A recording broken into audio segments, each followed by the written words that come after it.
In order to make a separate replica of an object, first you need to know a special type of constructor. The name of the constructor is called a copy constructor. A copy constructor is basically a constructor whose parameter is an object or the reference of an object of the same class inside which you define the constructor. So once again, copy constructor is basically a type of parameterized constructor where the parameter is an object of the same class inside which you have defined the constructor.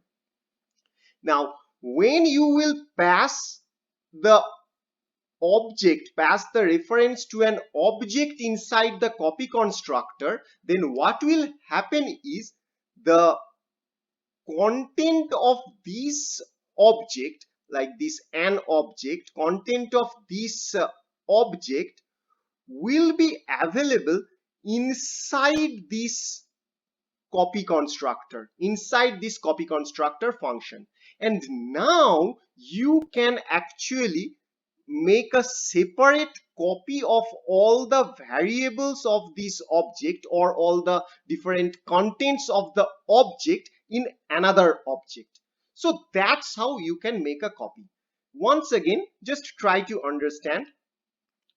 So copy constructor is a special type of parameterized constructor which is taking an object of the same class as its parameter.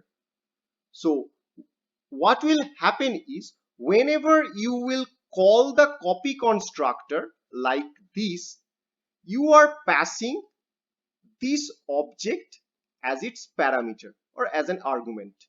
Okay, so what will happen is the content of this entire an object what you have created earlier, that will be available inside this copy constructor function.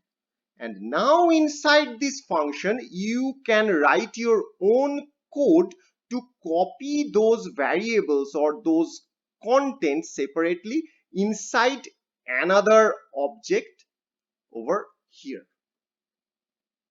So if you do that, then you can make a separate replica of the object by using copy constructor, like you can see in this figure.